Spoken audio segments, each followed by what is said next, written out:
Hello everyone, it's time for series number 6. Hello friends! My name is Jenna, but you guys can call me Jen. Welcome back to my channel. Or welcome if you're new. Hi, hello. Don't fall, please. Okay. Hi friends. We're back with another series video. This time we are diving in, as most of you know and have been hyping up with me for this. We're diving in to Foundry Side. We have book number 1 with Foundry Side, which I actually own, and then I have these 2 copies from the library. I am so excited. I have previously read Robert Jackson Bennett's Foundry Side, the first one, a number of years ago. I read it back when I did my very first Reading BookTube's Favorites video, where I featured Reagan from Peruse Projects, a bunch of her favorite books. At the time, this was one of those books, and I remember enjoying it, but not enough to like really keep going at the time, because there was a bunch of other stuff that I wanted to read. And that's because I didn't own it back then. I decided I just kind of forgot about this series for a while, and then it became too long of a time in between reading them that I just didn't pick up Shorefall, and Locked Lands came out a couple years ago, I think now. So it's high time we dive back into this world, my friends. The formula for my series videos is we reread book 1 and then we continue and finish said series. It was working so well for a second there.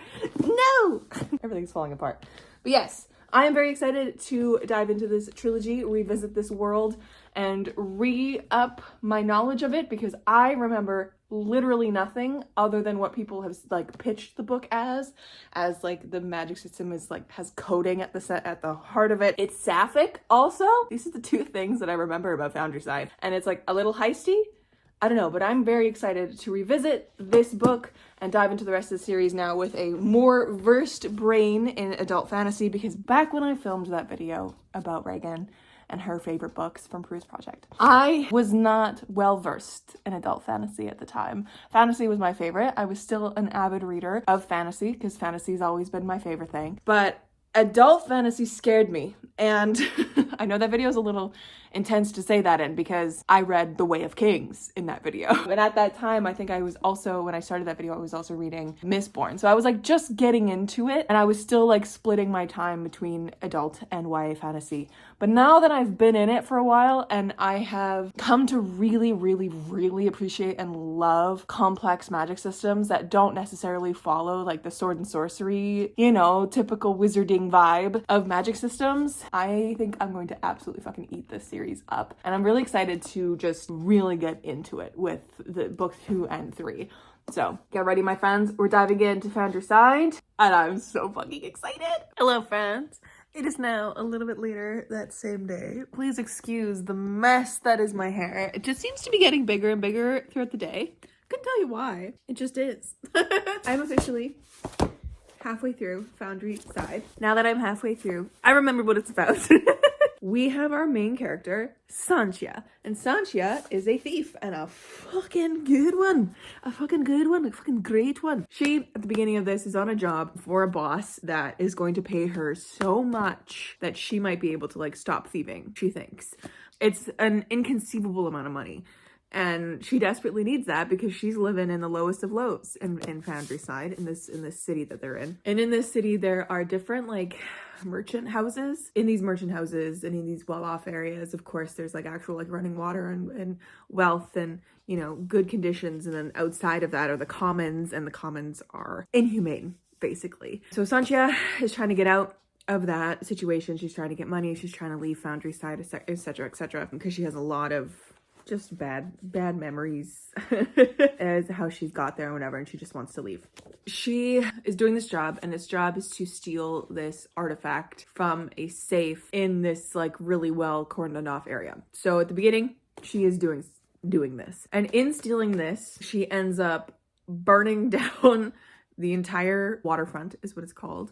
Burning that down. She ends up finding that this thing that she stole is a key that is like a sentient key. And now in this world, the magic is so fucking cool. Okay, I love this magic system so much because not only is it immediately very clear that it is a hard magic system, it comes with rules, it is inscription and engineering based and command based, and it is so cool. And it's not even like magic, it's more of just like imbuing power into these things so that they do something. Like, it's how these people run like cars and how they fucking do literally anything, how they build buildings and stuff. Like, it's just the basics of power to do things in their world. Sanjia, in what she can do is she can hear and she can like sense these what are called scrivings, which are like these enhanced inanimate objects. And so in doing that, she can get like the life, can sense the life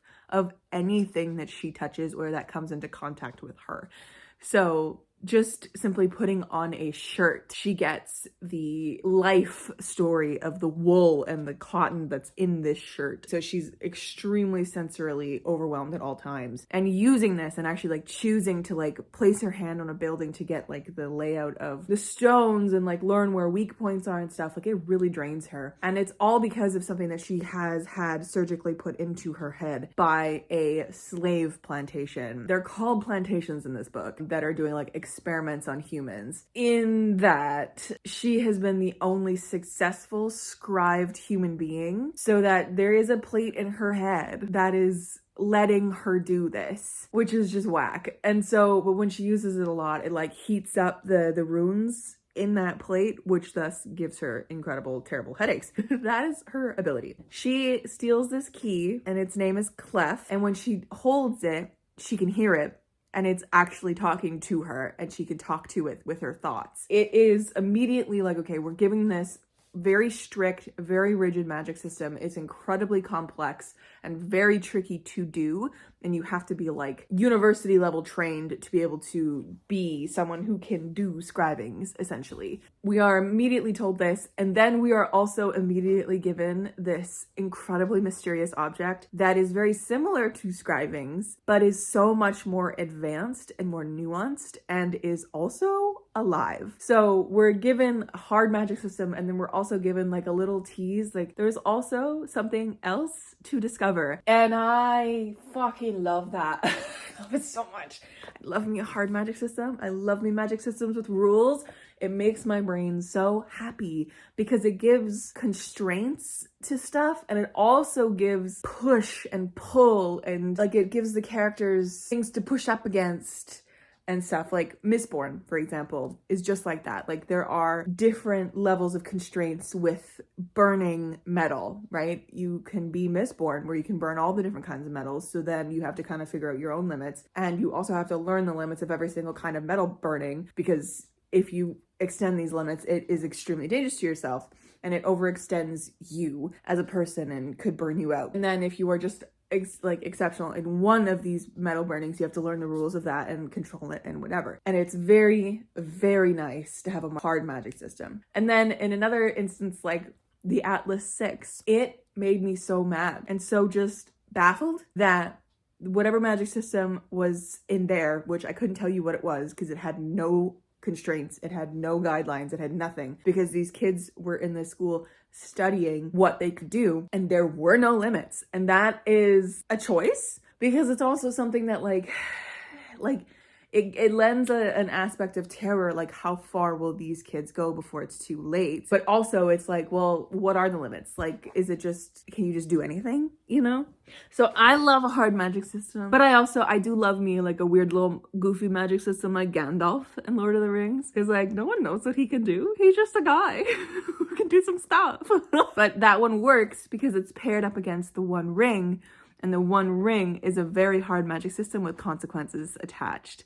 Anyways, absolutely love the magic system. I cannot wait to see where it goes and what I learn from here. The reread is going fantastically. I will say the audiobook narrator is annoying the fuck out of me. And it actually grated on me for the first like 2, 3, 4 chapters, because I just kept like wincing and like rolling my eyes at some of the phrases in here because of the way that she was saying them. I was genuinely worried that like the writing of Foundry Side was gonna make me not like it as much. But now that I'm in the story and I'm like fully in it, I'm not really paying attention to the audiobook narrator anymore. I'm just reading it and getting the story, and it's wonderful. It's so accessible, So I would say that this is a great hard magic system, easily digestible, just such a cool world for people who want to get into fantasy as well, I think. But it's also something that I think people who have been in the fantasy genre for a really long time will also really like because it's so cool and it's so new. So yeah, really love that. And of course, I am a slut for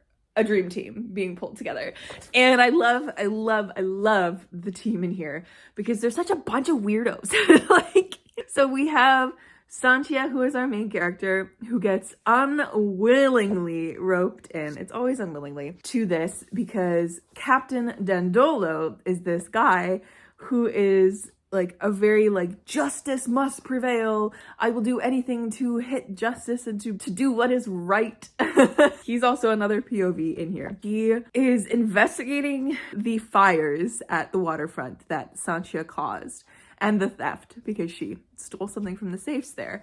She stole Clef, the key. So he gets wrapped up in her world and like kind of finds out about her, like her boss and stuff. And so like he ends up capturing her, Santia, and like dragging her back with him. And in that, they also are looped into the guy who originally bought Clef and was having it shipped in because he's a member of the Dandolo household. He's like the top scriber and like runs a bunch of shit to like keep the city running essentially. And he is in super huge debt and was using the Dandolo house money to buy this key and this like object or whatever, this like artifact essentially, Clef, but it got stolen. He ends up telling his assistant, Berenice, I think it's Berenice or Bernice, but there's an extra E in there, Berenice, to basically tail Captain Dandolo until he finds the thief. The four of them end up being tied together because someone is trying to kill Santia for this key. Shit's whack.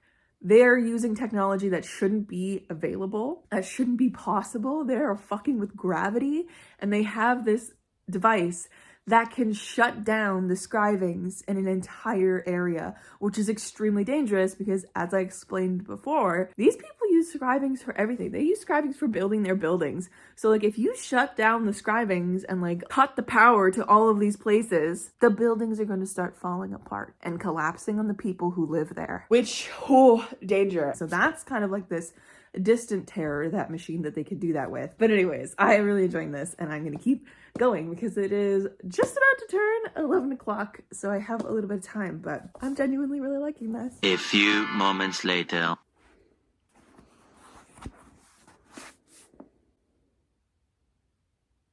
Dude, I do not remember a single thing about what happened in this last half of this book. Why the shit did me from however many years ago not continue this series? Because that ending. What the fuck? I need to go look up some reviews on this, mainly because Robert Jackson Bennett uses a lot of slavery in here, and it's condemned. It's obviously something that is terrible, and people are being used as experiments and all this kind of stuff. But our main character, Santia, at the beginning of this, she's described as having dark skin, and she was a slave. And Robert Jackson Bennett is a white man. So I want to go look up reviews before I say anything further on that, because it gave me a little bit of a weird taste as I was reading this at some parts, especially with Dandolo, because there was a moment where he got really on his high horse. He was all righteous white man. He wasn't shut down properly by the narrative. But again, dark-skinned girl written by a white man, and this is an escaped slave narrative. Ooh, see, that part of it makes it a little interesting. So I'm gonna go look up some reviews and see what some people of color have said about this book, just to like see the vibe. But yeah. Anyways, it's like 3 a.m. I gotta go to bed. I have to work tomorrow. Hello, friends. Welcome to me with my hair and a towel. I also apologize if you can hear any ambient background noise. My neighbors are currently blasting some music. It's now 2 days later since I last talked to you about Foundry Side. I've done my think. So I went and I scavenged the internet about this book to try find reviews of this book by people of color that talk about the use of diversity and race in this book, because most of the folks online who I can find who have talked about this book are white. I did find one person on TikTok who was a little suspicious about the slavery usage, which was great to find her video. I did find another person of color on YouTube talking about this book that was championing the diversity in here, which, like, honestly, yeah, we love Robert Jackson Bennett for writing a very diverse cast of characters. And apparently he does it as well in his other series, like City of Stairs, that one. He has a very diverse cast of characters. I'm just a little suspicious and a little, I don't know, I've just been rubbed the wrong way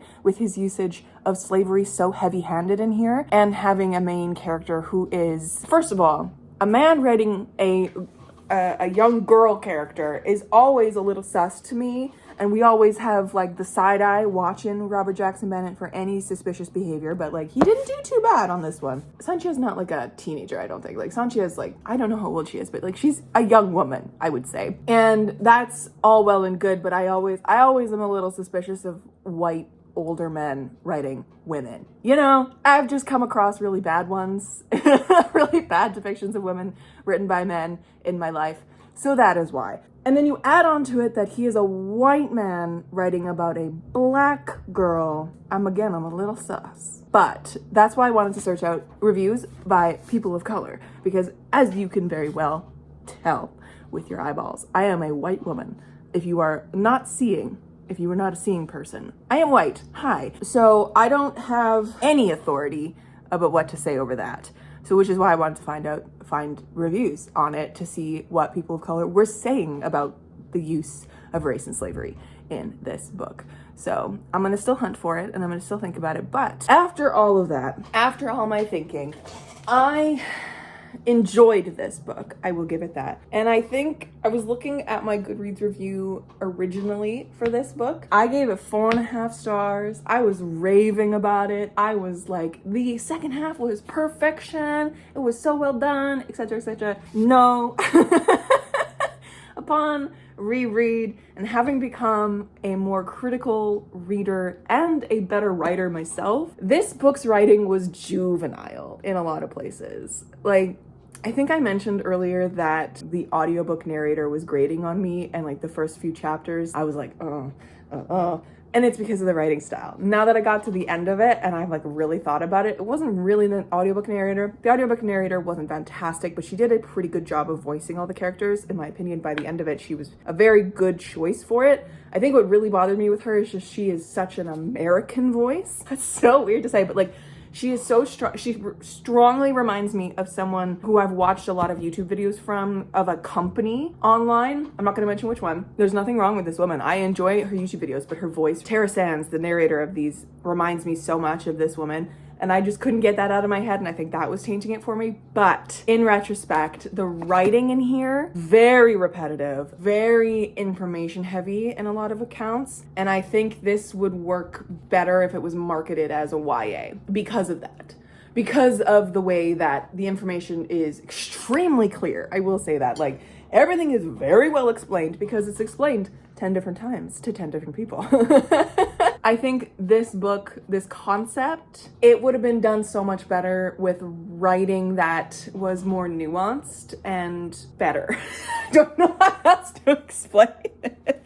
Granted, it was well plotted, the world building was incredible, the magic system is so fucking cool, and I did enjoy the core 4 of characters. So I gave this 3.5 stars upon reread. Dropped it a full star. Yeah, I'm interested to see how Robert Jackson Bennett gets better with the next book. I think what really gets me, after watching so many different reviews to see if people mentioned the slavery or the race or anything about diversity in their reviews, which is a shockingly low amount of people, what overshadows everything in this book is how good the world building and the magic system is. I think it's leaning on that a little heavily, and that's why people love it so much. Like, it was good, it was enjoyable, it was very entertaining. I really enjoyed reading it. I love Sanchia as a character. I don't think I've ever said that in this video so far, but I really enjoy our main character, Sanchia.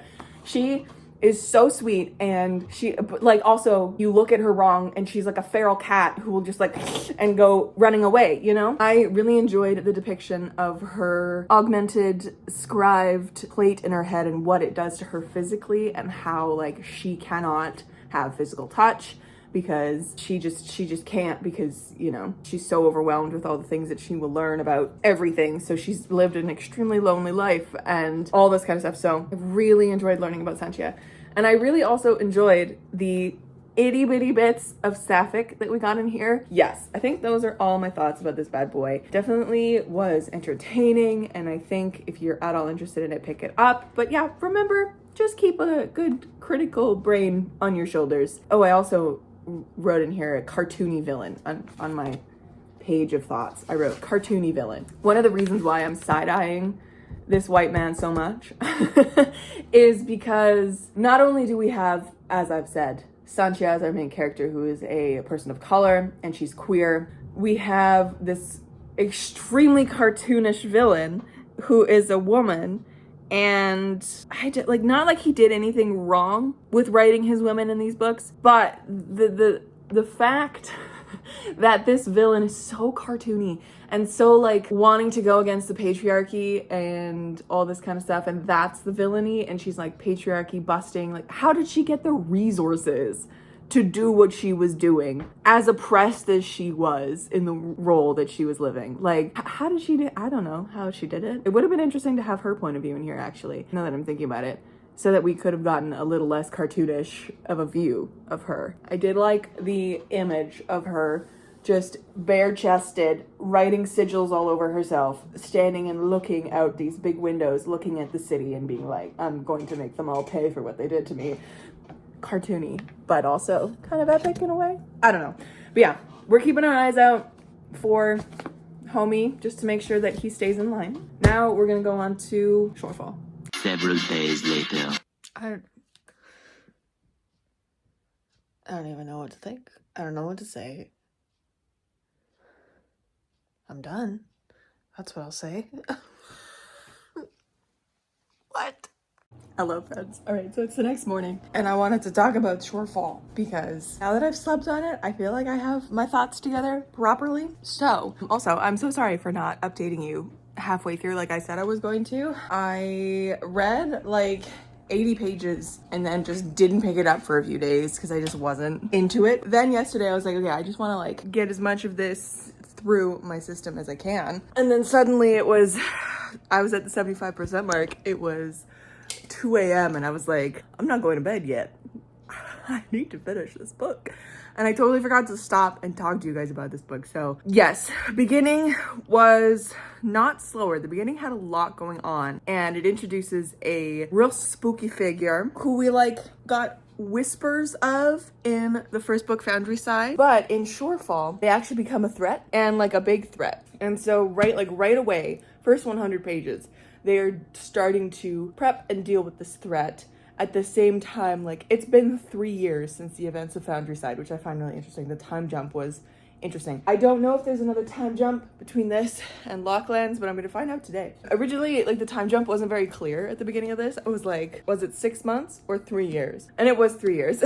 So I wish we did get to see more of Sanchia and Berenice's relationship forming, because when you get into this book, they are like wives at this point. They're not actually married, but they're wives. They are just together, and that is how they live and stuff like that. And I actually think the relationship in here wasn't very well done, even though like they were just very comfortable with one another and whatever. And there was only a few moments where I was like, oh no, like they're super in love, but it didn't really show through the rest of it. You weren't getting Berenice's panic over Sanchia doing something dangerous, or you weren't getting Sanchia wanting to spend more time with Berenice. Like, there's a mention of at the beginning of here that was kind of salty, of like Sanchia being like, oh, like, I wish I had a girlfriend all the time and then only work some of the time, but rather it's work all the time and a girlfriend some of the time. And I'm like, bitch, you guys are trying to save the world. Calm down. Yeah, I don't think the relationship was really well done in here, because we only got their like love for each other in the end of this, in the moments where they were like losing their shit. And it doesn't feel romantic love for the most part of this book. It felt like friendship love, because it felt like an extension of book one's friendship partnership instead of an actual like romantic relationship with each other. I don't think it was done very well, but it also wasn't like a focus at all. So maybe that's why it wasn't done very well. Like it just wasn't a focus at all. But like the end sequence with like the actual stuff that they were saying to each other, like Berenice was calling Sancha like my love, and I was just like, this is so sweet. Like the ending got me with like how they were conversing with each other. I think that this was definitely a step up from Foundry's side. The plot was great. I think my initial apathy for the beginning of this was just me and the mood that I was in. As we got into this book and as I got like really deep into it, into the plot, into the heroism, into the harrowing bullshit that they were dealing with, and also the fact that the majority of this book happens over like a couple days, which is whack. The amount of stuff that happens in just a couple days. Like, it truly takes the idea of someone coming in and like this godlike figure and just being like, nah, bitch, you guys are all doing this wrong. I'm gonna change everything and you're gonna do it my way. Almost succeeding. Like, it's terrifying. It's terrifying. But yeah, no, the plot was fantastic. The story building was fantastic. I really, really enjoyed the story building in the end of this, and also the added element of the twinning between Berenice and Sancha with the magic system in here. But I have questions about the fact that, okay, spoiler warning for Shortfall. So what I understand is that when Sancha and Berenice swallow these tiny little grains of sand to twin each other to like get each other's thoughts and stuff, in the moment where they can study Gregor's like death and then resurgence, or death and then resurrection, I guess. Wholly complicated moment. I don't really understand the physics of it, but like it was intense as shit. So when, is it Valeria? The homegirl in the lexicon, is it Valeria? I don't remember her name. So when Valeria is telling them that like the twinning is going to be not permanent, it's going to be something that doesn't last for very long, I assume that's because whatever that chip is going to pass through their system, obviously, because they are ingesting it. It's not like they're injecting it into their veins and stuff like that, because that would be more permanent than just swallowing a pill, right? And something that is metal, so it doesn't dissolve, so it can't like stay in their body. This is also proven by Gregor's situation a little later with the knife stuck in his body, which also a little bit of a plot hole there, because it took Berenice and Sancha like a solid while to even feel the effects of that little scriving pill. And I understand like it was kind of explained away by the fact that Sancha and Berenice are now like helping Gregor through this transformation so that they can speed it along. And I'm like, that's bullshit. That's just trying to put a band-aid over a plot hole. But like, because that's just not like, you set it up as something that takes a while for the body to react to. And the fact that, well, maybe it's because the knife went into a shoulder like blood, so maybe that's why it happened. I don't know. But the way that he could just take the knife out and be completely removed from the situation, nothing will happen to it, and he does that and like is removed from the consciousness of the other ones, of the other guys, of the dream team. And I'm just like, okay, so it's impermanent, this situation. So why did we just go through this whole discussion with Berenice and Sancha as they're like basically saying that whatever is in them is changing their nature to each other, and talking as though this is a permanent change, because it's not. As soon as that thing goes through them, they're no longer going to have these abilities, because, well, maybe Sancha will, because Sancha always has these abilities because of the scribed plate in her head.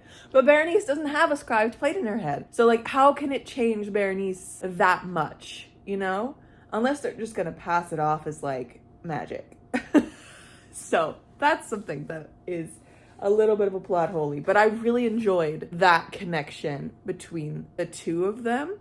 And I think maybe that's why, like, we actually got their relationship a little bit more, is because we actually got, like, the feelings for one another. But there wasn't, like, a deep, like, rumination on each other. And there wasn't, like, a moment where, because there's the moment where you are seeing yourself through the other person's eyes. And it's this moment of, like, both of the women are like, oh my God, am I that old? And Berenice is like, wow, this is an unflattering bun. And I'm like, oh, if you're seeing yourself through the other person's eyes, you should be seeing yourself with love and affection. And it should be this moment of like, wow, this person really loves me. That was a little weird. So I think the relationship in here could have been done a lot better. It could have been done, even if you're keeping it on the back burner that much, just like a little bit more nuance.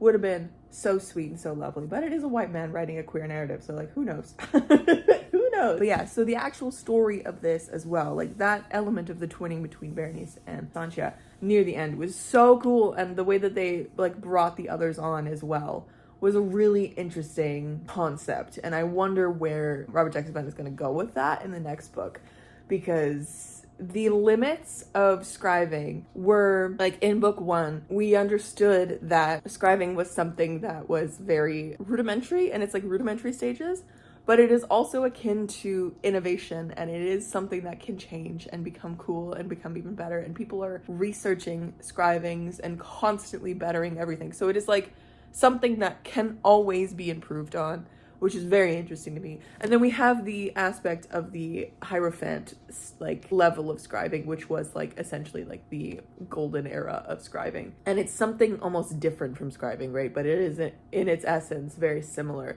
It's just that scribing is a rudimentary version. Like in the first book, people are using scribing to defy gravity, and that's something that's like groundbreaking and revolutionary. And then in this book, we get to like scribing time, which is something that only the Hierophants can do, but like the elements of like what can scribing actually do, and also breaking the boundaries of and the like taboo of scribing on people, because it's still viewed as a taboo to scribe people into anything, which makes a lot of sense. I love what Robert Jackson Bennett is doing with the magic system. Again, that is the strongest element of these books. There's a lot of little things that I wasn't like super happy with, and also like the writing again is juvenile, and I think it's got such like deeply dark themes, but when you have all of these really dark themes and these like very adult level conversations and stuff like that, you can't wrap that in like a censoring of talking about sex or talking about anything like that, because it's like you're getting so close to getting to that moment, and then just wrapping it in a PBS label. Like, you're having these men, these like sexual predators, like warning, like definitely check out trigger warnings for these books if you're going into it, because there's like a lot of really dark themes and stuff that are included, but it's wrapped in such a PBS wrapping because these men are like, I'm going to dip my candle into her chambers, and I'm like, shut up, like this is such a like, no. Like, if you're gonna go there, Robert Jackson Bennett, go there. Like, don't give us a PBS wrapped special for what you're trying to get across. Just say it. Like, it doesn't need to be juvenilized in that way. I don't know. So I have issues with the writing, but everything else is pretty good.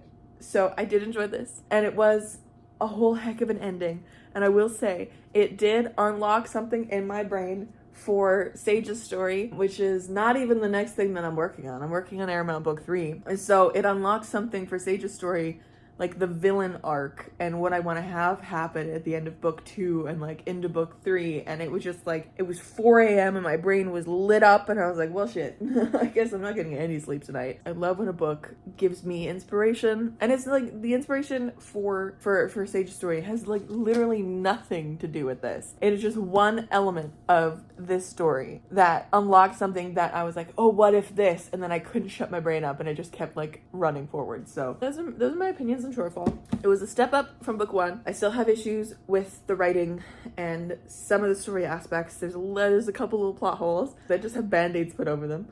And I wish that the relationship between Sancha and Berenice was a better nuanced and just more romantic, because it really wasn't romantic at all. It honestly gave friends with benefits, which is really sad, because apparently they're like super in love and have been together for 3 years. So like, that's not friends with Benny's level. That's serious shit. So those are my like main 3 concerns. But it was plotted really, really well. It was breakneck speed.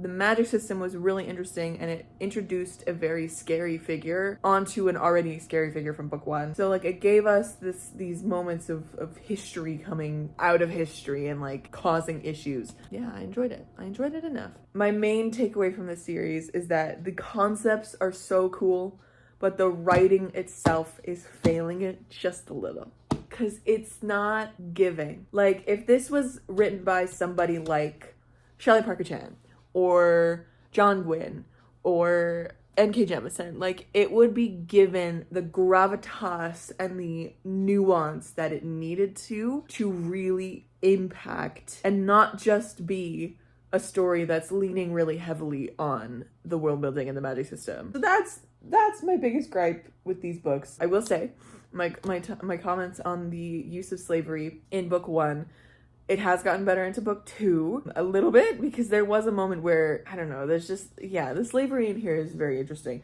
But it's used as slavery is used in every book that includes slavery. It's used as like a power move, right? And there is a moment in Shorefall where Robert Jackson Bennett basically says, like, Sanchia knows that all these people are slaves because of the mix of races and also the brands on their arms. And I'm like, oh, okay, mix of races. I see you, Robert Jackson Bennett, stepping back from just having black people be slaves, because that would be problematic as shit. I'm just gonna get more cozy. I am already cozy. Dive into this bad boy. Hopefully I will remember to update you at the 50% mark. Hello, friends. It is fucking almost 3 a.m. on a Sunday, but I wanted to pop in because I'm gonna forget that I have this gripe if I don't tell you it now about the Foundry Side trilogy. I just ranted in my other vlog, my weekend vlog, for a little bit about this, so if you've watched that, you probably already know where this is going. But I started Locklands today. I'm on page like 113 or something. I'm tired of reading these books, and I have such a sour taste in my mouth for this book. I don't know what it, like, I didn't know what it was when I started it today, but now that I've like not read it for a number of hours, like thought back on it, it's because of the time skips in these books between each book. Because yes, there was another time skip between book 2 and book 3. So between book 1 and book 2, we had a 3-year time skip. And then between book 2 and book 3, we have an 8-year time skip. And I think what's really bothering me, and what really bothers me about time skips in series, unless they're done really well and done like in a way that makes sense to the story, is that we miss so much of the character growth and changes in the time skips. And like, I understand why it was between book 1 and book 2, but 8 years between book 2 and book 3, after we just had some of the biggest fallout. We've had 2 character losses. We've had a revelation about the key. We've had a revelation about Sanchia and the plate in her head. We've had a revelation about homegirl Valencia, or whatever her name is. We've had so many different things happen to these characters, and they're just running for their life at the end of book 2. And then we jump forward 8 years until after, well after they've dealt with it all. Like, we don't get the moments of the growth. We don't get the grief. We don't get the figuring out what the fuck this means about, like, learning this piece of knowledge about Clef and what that means to them. And I'm more than 100 pages into Locklands, and there hasn't been a single mention of that piece of knowledge they learned about Clef yet, and like what it means. I am irritated. For example, with Sanchia and Berenice, right? Their relationship. We got a sprinkle of it at the very end of Foundry Side, the book 1. Then we jump forward 3 years, and then they're girlfriends, they're dating, whatever. And I've already complained about their relationship that was depicted in book 2 in this video, because it's not romantic. It just feels so platonic and empty to me. Like, it doesn't feel like anything. And then we jump forward again after big revelations about Sanchia's character and what the plate in her head is doing to her, and this knowledge of Clef, and this loss of 2 incredibly important people to them. We open up Locklands, and Sanchia is obviously dealing with some shit because of what she's learned about this plate in her head and how it's doing things to her. And we get Berenice as well, who's so badass now. Where did that come from? Like, I understood she was badass before, but now she's like Sanchia level badass. Like, she's basically taken the role of Sanchia, but like with her intelligence on top of it. And I'm like, well, that's kind of okay. I understand you need this figure, and you can't really use Sanchia anymore because Sanchia's got this shit going on with her physical body happening, and she just obviously can't do this thieving stuff anymore, so you have to fill the role somehow. You have to put the band-aid over the fucking plot hole. You're getting them, and then you just get this subtle announcement that they're wives now. Oh, like, that's only one element too that's frustrating me, is their relationship. And sure, I have the rest of Locklands to go, and my opinion might change on their relationship and how it's depicted, but as of right now, it's lacking so much for me. It has no romance. It has just, it's empty and it feels like platonic, and it just feels like it was put in the narrative to be put in the narrative to be like, look, my main characters are sapphic. Like, it doesn't feel real to me. And that's because we haven't got any character growth on page. We don't go through the growth with the characters, which is my favorite part of books, which is my favorite part of character arcs.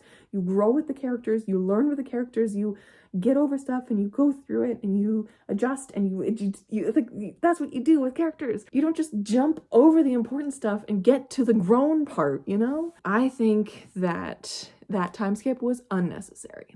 Completely unnecessary. And I understand that Robert Jackson Bennett is probably doing it so that he can push his characters to a place of innovation and change and stuff like that, so that he can really push the limits of his world building and like wow everyone with the world building. But you sacrifice character with that. You sacrifice the good part of the story and like connecting to the people, because I don't feel anything for any of these characters that I'm reading right now. Like, the only person I really cared about in book 2 was Gregor, and homie had so much shit happen to him at the end of book 2, and I just like anyways, yeah, so that's my gripe right now. I'm kind of done with these books. I'm not gonna lie. If I wasn't filming this video, this third book probably wouldn't be read at this moment. I would probably leave it for another 4 years before I picked it up and decided to finish Foundry Side.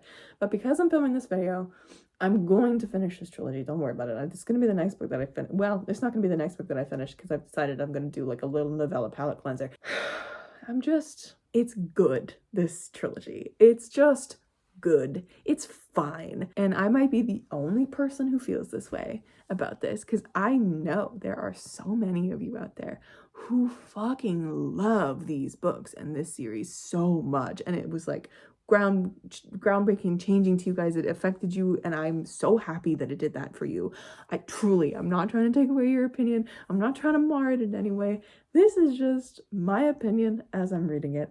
So please, I'm so sorry about this. But that is my gripe with this series right now. It's leaving me with a sour taste, because I feel like I'm just not getting the connection and the character work that I want to be getting, because we are just skipping over the important stuff, which is the character growth. We're just skipping over it, because all we've gotten is the introduction to the characters in Foundry Side, 3 days in the middle, and then whatever the fuck Locklands is. So like, we're missing all of the interesting stuff. Like, this is such a plot forward book series. As someone who used to think she was a plot girly and hated character driven books, I need a balance. I need a good balance of like movement, things happening, character growth to keep me interested in the characters and to make me care about the characters. I'm just not getting that with this book series. I'm so sorry.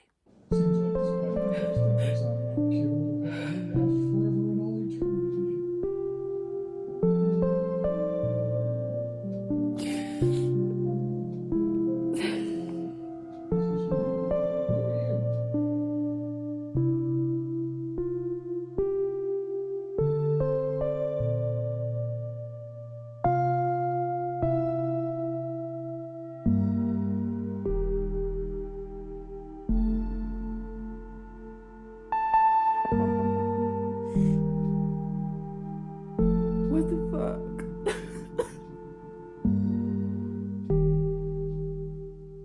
Robert Jackson Bennett, my man, you and I, we have beef. We have beef. Why? Because I swear to God, you do not put all those characters through that much shit in one narrative and then give me that as the ending. You do not leave Bernice, who is the rock in this entire fucking series, alone. You just don't do it. You don't leave her alone. This is ridiculous. Why am I putting this on the internet? Shit, I can get tears on a library book. I'll come back with thoughts. But Robert Jackson Bennett, watch out, man. You better watch your back, because holy shit. Several days later. It's been 9 days since I last talked to you guys. Totally forgot to finish out this vlog. I originally was like, I need more time to process, but no, I just forgot. So I forgot so much that both Shorefall and Locklands are back at the library now, so all I have to hold up is Foundry Side. So, all right, Locklands as a book. I'm gonna pull up my thoughts in my book journal here. Speaking of my book journal, I want to show you guys this page that I did for them because I'm very proud of it. I did a whole page for the Foundry Side series. Amazing, amazing. And I just had so many thoughts that I had to add this little door, and I figured, why not make it like an actual door? That's kind of fun. So many thoughts. I wrote minuscule all the way through there. So I wrote like individual thoughts for each book and then like series thoughts here. So Locklands was fine.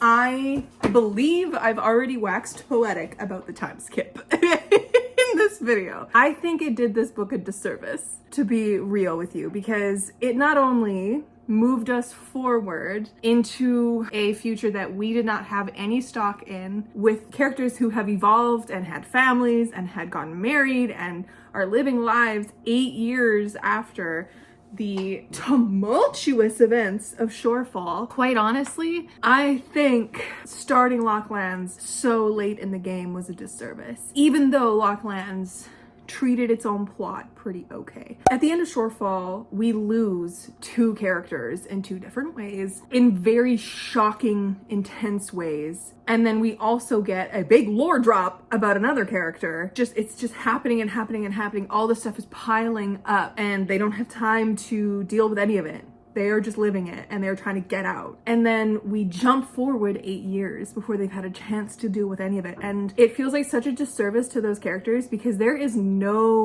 barely any grief. There's barely any mention of one of the characters at all in Locklands. There's no grief over their loss. There is no trying to come to terms with it. There is no growing from that grief or anything. They're just not there anymore. And it kind of feels like Robert Jackson Bennett just removed them from the narrative to remove them from the narrative. And I know what he did with one of the characters, like Gregor.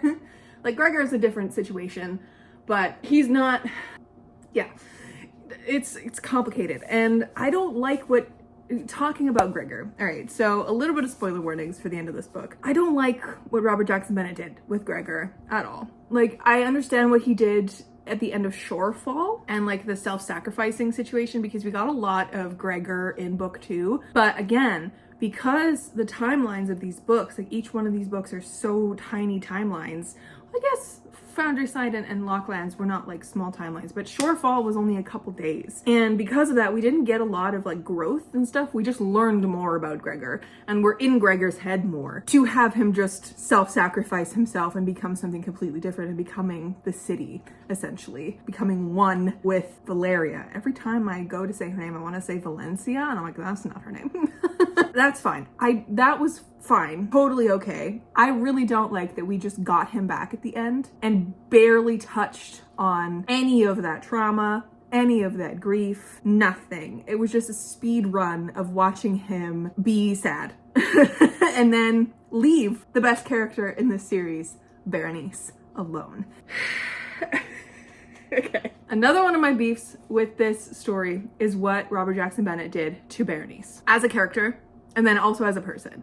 All right. So as a character, and you know what? In relation to Berenice, I also have beef with what Robert Jackson Bennett did to Sanchia, who is the main character in this entire series. Because Sanchia in the last book was no longer the main character. She was useless in the last book. Like, she didn't have a use at all because Berenice took over all of Sanchia's skills and became the one that did all the stuff through the twinning shit going on. She basically just took all of her wife's shit onto her because her wife is now aging and unable to do things because of the plate in her head. It's like aging her too rapidly. So she her body is just old and breaking, you know? Right at the beginning of Locklands, we do not have Sanchia as the main character anymore. It is Berenice, and Berenice is out there doing the badass shit, which we love for Berenice, not for Sanchia, because Sanchia has become obsolete in this. What Robert Jackson Bennett did was make Sanchia obsolete. And at the beginning of this book, as soon as we opened up with Berenice as our main character and the fact that Sanchia was not mentioned for pages, I was like, oh, Robert Jackson Bennett's gonna kill Sanchia at the end of this. Like, immediately, I was like, I can see what you're doing. Like, you've made Sanchia an obsolete character. You've made her unnecessary to the narrative because Berenice has taken over all of the skills and the thieving and the intrigue of Sanchia into herself. That's one issue with the character of Berenice. Second issue is that because Berenice is so fucking awesome now, and like she was already incredible before. She was the brainiac. She was my favorite character in the previous 2 books. But now that she has all of Sanchia's skills as well, everyone else likes her a whole heck of a lot. Because of that, she is the focus. She is the main character of this last book. And she is like the pioneer for this new world that they have created.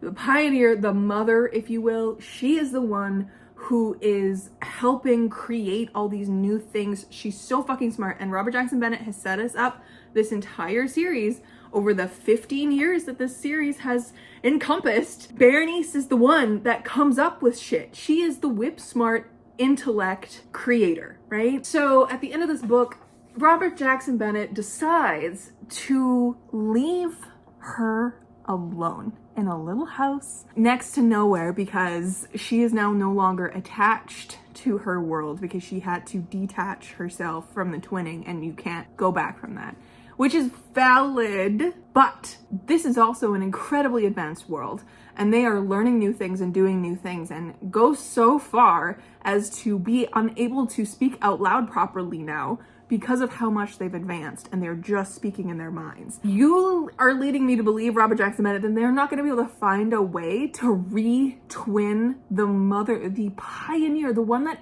everybody loves the most back into this world. No, I don't believe it.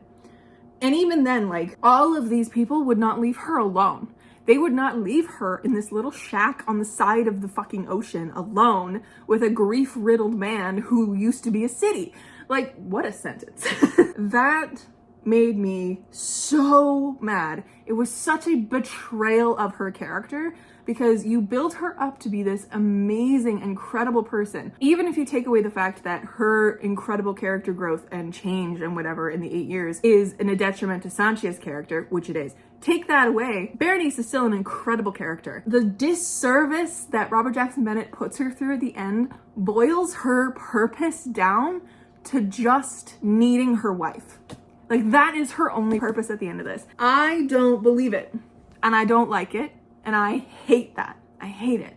And it is only one element of the ending of this book, so I will get off my little high horse, but I have beef with what Robert Jackson Bennett did to many of the characters in this story. I also have beef with how much he ruined the capacity for us to connect to the characters because he took away so much of the character growth opportunities through the time skips in this series that I felt were honestly unnecessary. And in the last book, we're just done to let Robert Jackson Bennett flex his little world building muscles, which is what this entire series is supporting itself on, in my opinion. If you look at any reviewer talking about Foundry Side specifically, they are talking about the world building and the magic system, and that is it. They don't talk about anything else. They're like, oh my god, the world building is so cool. It's got like a coding magic system, which it is so cool because that is what Robert Jackson Bennett is leaning on in this entire series. And it is so cool. It is one of my favorite world building situations, one of my favorite magic systems I've ever come across. Like, it is so nuanced and so well thought out, but that is what this series is leaning on. Those are my gripes about this book series. My likes of this book series. I really enjoyed the Clef storyline. I thought that was really, really interestingly well done. And again, ties into the whole world building shit. So that's why it was so layered, it was so nuanced. It was very, very well done. Locklands to me was lackluster because not only of all this stuff that I've been talking about, but I found it so hard to get into the book because it was so far detached from what we had already witnessed. It was years later. It was a different POV. Even though I love Berenice with my entire heart, it was so hard because I didn't give a shit about the storyline in this. It just didn't feel like it had any stakes. And I understand there are stakes. Shit's falling apart. The world is coming to an end. They're being hunted by the city that I cannot remember the name of. Like, it's been 9 days and I can't remember the name. Is it Tavon? I think it might be Tavon. Doesn't matter. So they're being hunted by the city or whatever. But it felt like there were no stakes because I'm like, they're just tired. It's been 8 years. Like, it's gonna come to a head no matter what. And I don't know, I just didn't like where the momentum of the story was going. Something was not it for me for this third book. I did like the second half more than the first half, which is good. And I did like the way it wrapped up. And I liked the way that all the storylines kind of came together. You know, it was a good conclusion to the ending. It was so huge. I think I read a review about Locklands on Goodreads or Storygraph, one of the two, where someone was saying that it got too big to be like feasible. Like, it was just so big, the whole scope of everything, that it just didn't feel relatable anymore. And I agree. I think that's kind of what happened in the fact that Robert Jackson Bennett leaned so heavily on his world building and wanted to flex at how amazing his world building could be and how intense and intricate this system could be, and how much he was leaning into the fact that he was like making these people and like Sanchia and Berenice's people, and their twinning, and their, you know, these new things that they were creating were new entirely. Like, they were not even with the Hierophants or in the same lane as the Hierophants anymore. So they were becoming their own level of what the Hierophants were. So I get it. It's like godlike. It's supposed to be like that. But it just kind of became less relatable than when we started with Foundry Side. So my favorite book in this entire thing is Shorefall. But my favorite like plot elements of it were in Foundry Side, because this is what I love about a heist book. This is what I love about a gang coming together. It's down to earth. It's easy to digest. By the end of it with Locklands, it was just too big. It was too big in scope, and I think that kind of gave it its downfall. But as a series, as a whole, I do think reading it back to back to back was detrimental to the series, because the people who have been reaching out to me online about this series as I complain about it in random vlogs have been like, no, like, I read this as the books were coming out and I didn't feel this way about the time skips, or like I didn't really notice this, or da-da-da. And I think it's because they were reading it spaced out. I don't think this is meant to be read back to back to back, which is so interesting, because then that brings into mind, like, are series supposed to be read all in one fell swoop? Like, how is the story of a series supposed to be consumed? You know, it's an interesting thought bubble that I'm not going to really look into in this video because I've already been talking a whole heck of a lot. Anyways, I did enjoy the characters in this series. I did, as I've said many times, love the world building, love the magic, and I'm a world building girly, but I think reading this series has made me realize that I need the character growth to care. A story can be only so cool that, like, I don't give a shit anymore, you know? And I think I even wrote, like, in either my bullet journal or in my review online, like, this is not a very memorable series for me. I'm not gonna remember much about it. And I think that was kind of evidenced in the fact that I remembered very little about Foundry Side when I picked it back up, even though I only read it a number of years ago for the first time. I don't think it's gonna stay with me because it just doesn't have that stay power of like a favorite character. You know, like, there weren't any really emotional ties in it. I say that even though I spent the last part of Locklands just bawling my eyes out.